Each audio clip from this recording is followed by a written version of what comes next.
Welcome back to Things You Don't Know. I'm Dr. William Weaver. Today, we are not doing a feel good episode. We're going straight at one of the most controversial pieces of the U.S. Constitution, the Electoral College. What is it? Why was it created? How many other countries still use anything like it? And how exactly does it twist, dilute, and sometimes flat out override the will of voters? We're also going to walk through the attempts to abolish it, why they've all failed so far, and what that means for anyone who actually believes in one person, one vote. So, Dr. Denise is with us, and Chandler is here with us. Yeah, hi. I'm the younger voice in the room today. And you know what? I'm just going to be right out in front. The Electoral College makes my vote feel smaller and less important, and I am not okay with being told that that's just how the system works. Well, as Sean Deneen here, as the historian, I'll say it's my job today to lay out the facts, when and why the Electoral College was created, how it functions, how other countries handled similar systems, and why reform keeps stalling. Okie dokie. Let's start clean. Dr. Deneen, walk us through the mechanics. No romance, no flowery doodahs, just the system. Certainly, Dr. Weaver. Speaking very mechanically, the Electoral College is a group of 538 electors who formally choose the president and vice president. Each state gets a number of electors equal to its total members of Congress. That's the number of seats in the House of Representatives plus their two senators. The District of Columbia gets three electors thanks to the 23rd Amendment. A candidate needs 270 votes to win. When you're voting in November, you are not technically voting for a presidential candidate. You're voting for a slate of electors pledged to that candidate. States then certify which slate won, and those people meet in December to cast the actual electoral votes. 48 states in the District of Columbia use winner take all. Whoever wins their popular vote in the state gets all its electoral votes. Only Maine and Nebraska split their electoral votes. Two go to the statewide winner, and the rest are awarded by congressional district. Nebraska just fought off an attempt to scrap that split and go winner take all, which says a lot about just how hard these rules are to change. So, in a winner take all state, if my candidate loses 51-49, my vote is basically thrown in the trash at the presidential level, right? I'm sorry to say, Chandler, that's right. Millions of votes are effectively discarded in every election because only the statewide winner matters. That's baked into the system. And the outcomes can diverge from the national popular vote. 5 times in US history, the candidate who became president either lost the national popular vote or didn't lead it at all. 1824, 1876, 1888, 2000, and 2016. So, yes, it's absolutely possible to get more votes nationwide and still lose the presidency. That is not a hypothetical situation. It has happened repeatedly. So let's go back to 1787. The founders are in Philadelphia, figuring out how to choose a president. What did they actually want? They were deeply split. Some wanted Congress to pick the president, others, like James Wilson of 1776 fame, pushed for direct popular election. A lot of the delegates didn't trust ordinary voters. They said it openly. One referred to letting voters choose the president as being like referring a trial of colors to a blind man. To clearly translate this thought, the founders felt that a largely uneducated mass of people were too ignorant to make such an important decision like electing a president. It doesn't sound even related to a democratic form of government. And with the recent pushback from the government, it seems like the government is trying to keep more people uneducated. Getting back to the history. For 3 weeks, they argued and took more than 30 votes on the question, more than any other issue at the Constitutional Convention. In the end, they landed on the Electoral College, a temporary body of state-chosen electors, not part of the permanent government, would make the final choice. Alexander Hamilton later tried to dress it up in the Federalist Papers number 68 as a system, quote, where a small group of wise electors could filter out demagogues and act calmly away from the public frenzy. But that's only part of the story. Another brutal piece is slavery. The 3/5 compromise meant that enslaved people counted as 3/5 of a person for apportioning House seats. And those House seats in turn determined how many electors the state got. That gave slaveholding states extra clout in both Congress and the Electoral College, even though enslaved people had no political rights at all. Modern legal historians like Paul Finkelman argue that the Electoral College is deeply entangled with this slave bonus, and that system helped lock in disproportionate power for the slaveholding South for decades. So let me sum this up. They didn't trust regular voters. They wanted to placate small states, and they quietly folded in extra power for slave states. So you mean to tell me that that's the origin story of the system that we're still using? Yes, it was a political patch job, not some timeless piece of genius like we like to think. James Madison himself, the father of the Constitution and our fourth president, later said the decision was produced by fatigue and impatience. And that matters. When we talk about whether the Electoral College fits a 21st century democracy, we're not tinkering with a sacred object. We're dealing with an improvised compromise shaped by slavery and elite mistrust of voters. So, an elite group of electors, not the people, an elite group of electors, not the actual people, make the decisions. And to be clear, there is no constitutional requirement that electors vote in accord with how voters voted. I'm going to say that one more time because I feel it's very important.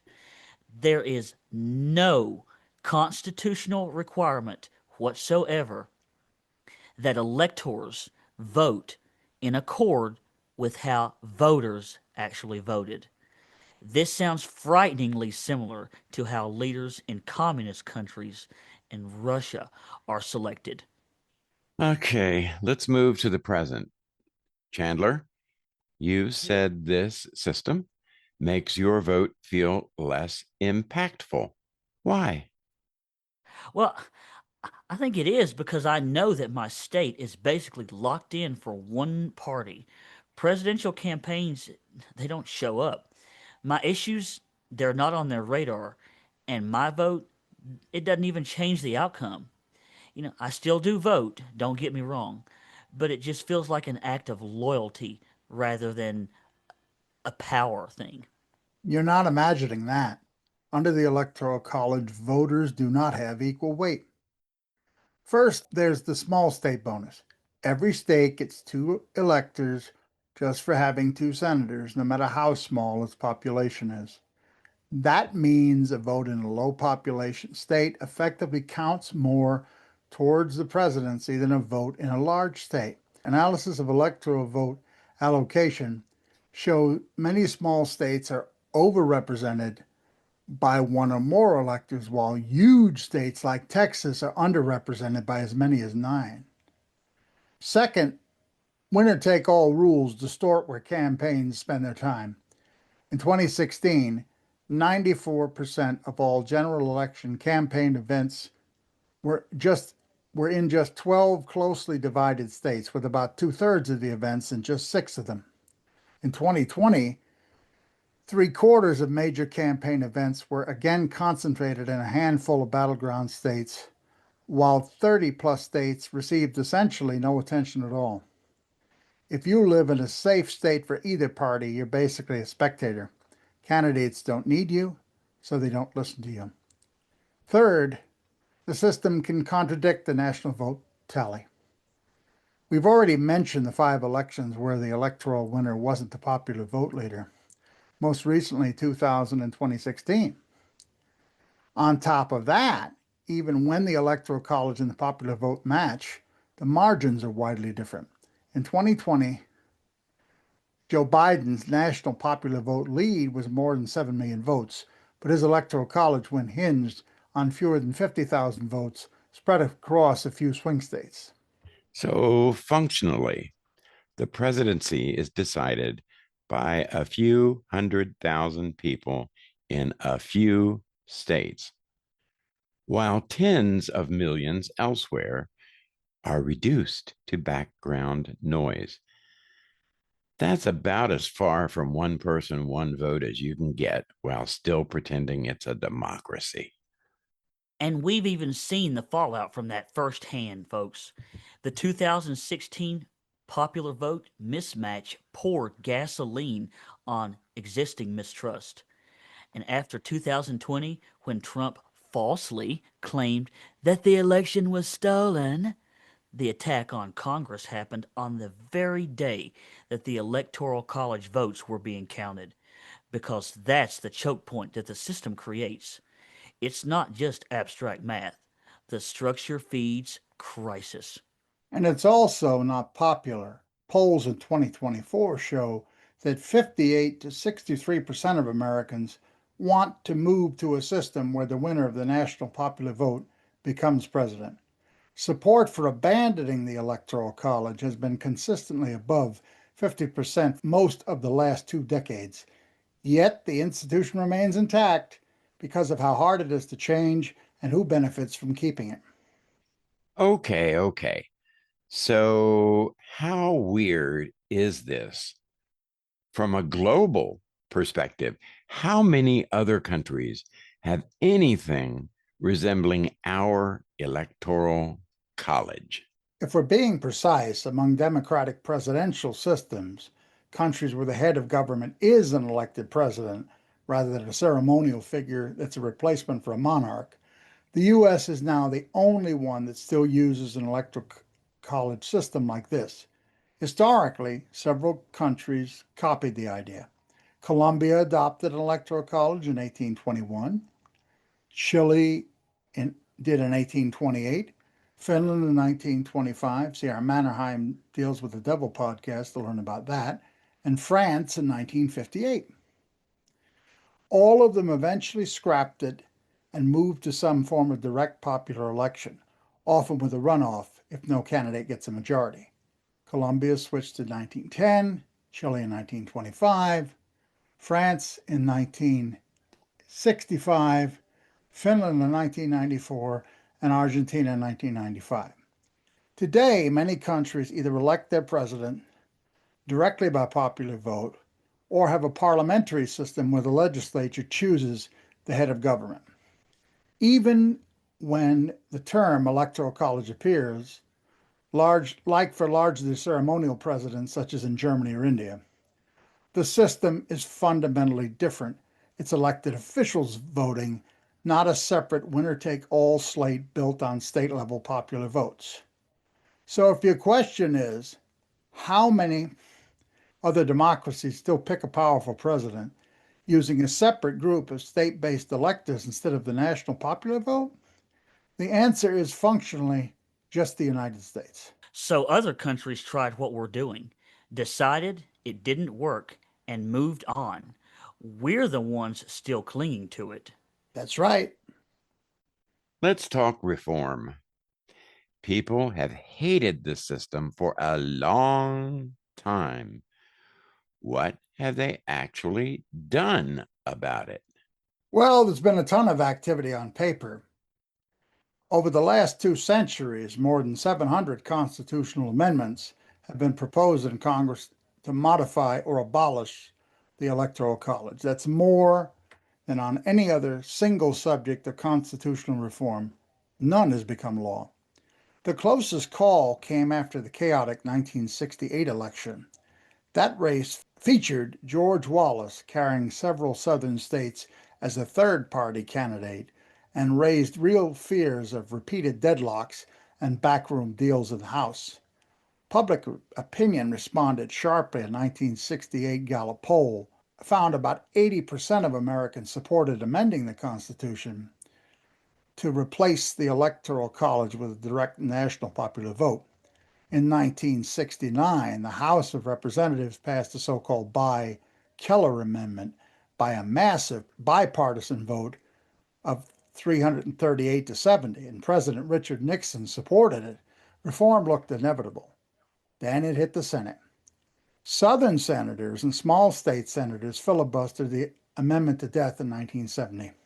They argued that a national popular vote would reduce their clout and threaten the leverage of white Southern voters. Some civil rights groups also worried that black voters might lose their influence if their votes were no longer concentrated in certain states. The amendment never got the two-thirds Senate vote needed to send it to the states. Since then, reform efforts have kept coming. Various constitutional amendments for direct election have been introduced, especially after the 2000 and 2016 elections, but none have even come close to the supermajority thresholds. Legal scholars have floated many tweaks, but everyone runs into the same wall, Article 5 of the Constitution. Changing the presidential election method requires approval by two-thirds of both houses of Congress and ratification by three-fourths of the states.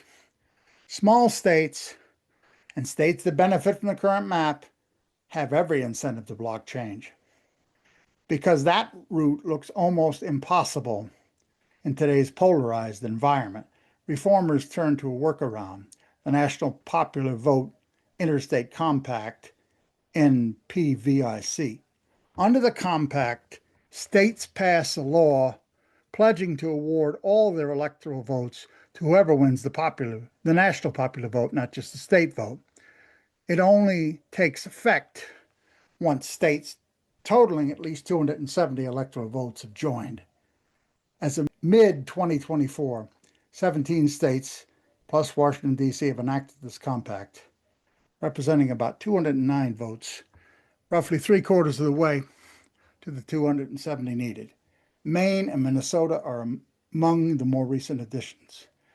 Because they're still about 61 electoral votes short, and the states that haven't joined include many that believe the current system gives them a partisan or a structural advantage. There are also constitutional concerns. Critics argue the compact could be challenged under the compact clause or create chaos in a contested election.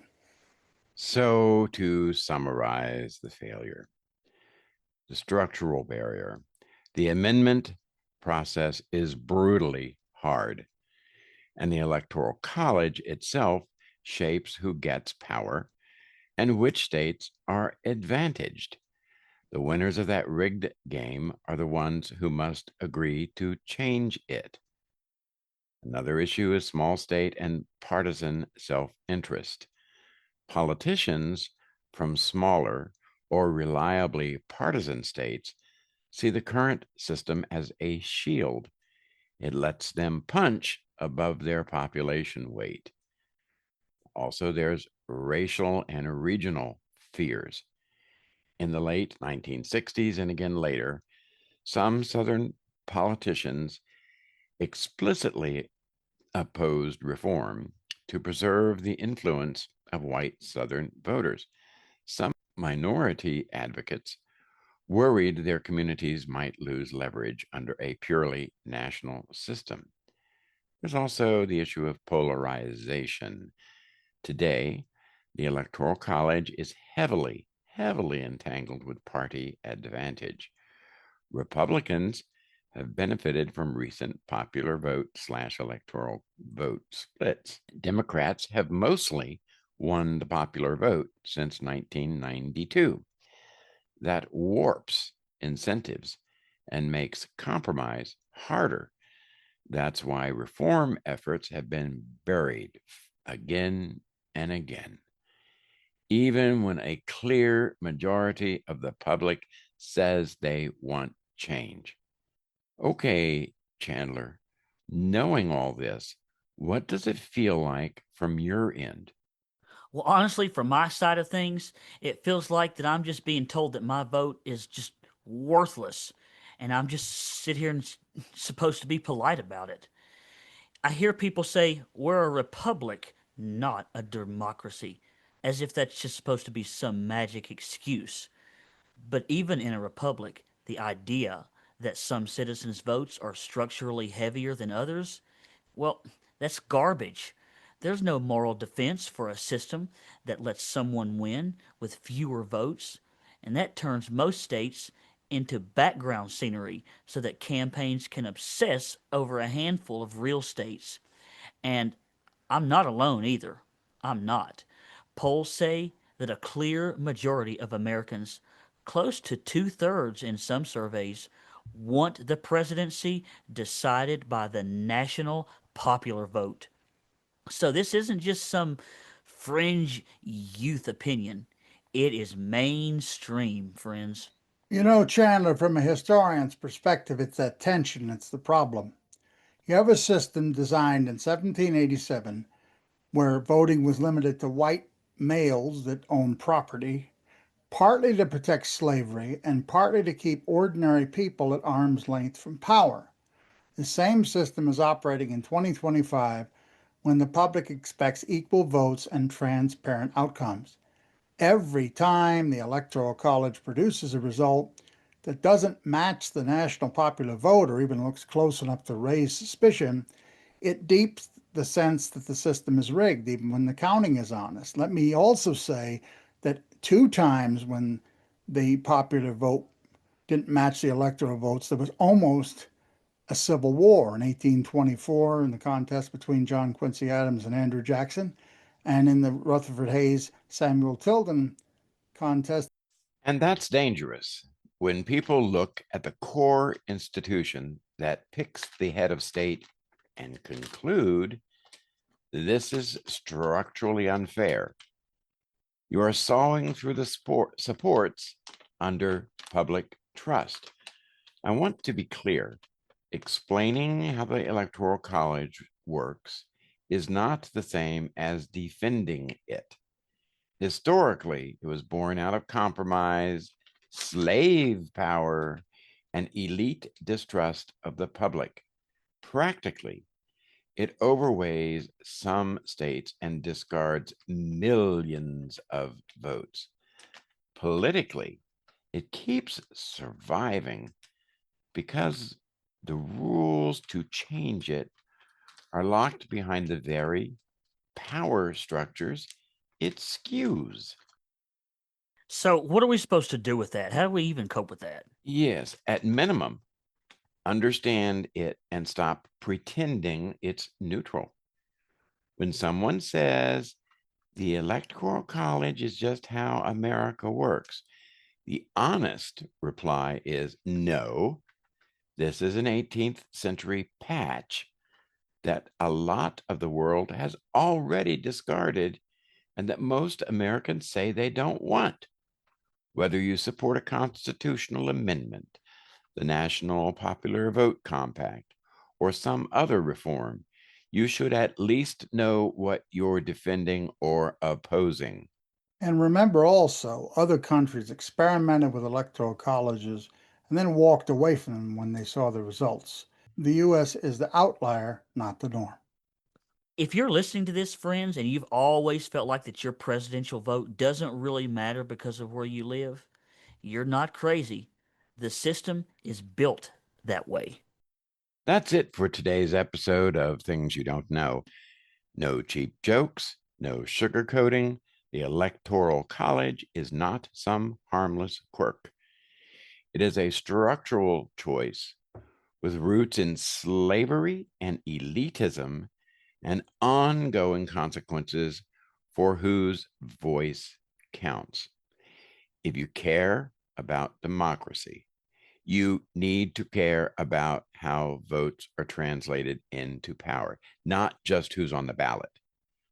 I'm Dr. Weaver with Dr. Deneen, and Chandler. Thanks for listening and for thinking critically about one person, one vote, about what one person, one vote actually means in a country that still doesn't fully practice it. Goodbye for now. Please join us again soon. Bye bye. Bye, folks. Bye bye, folks.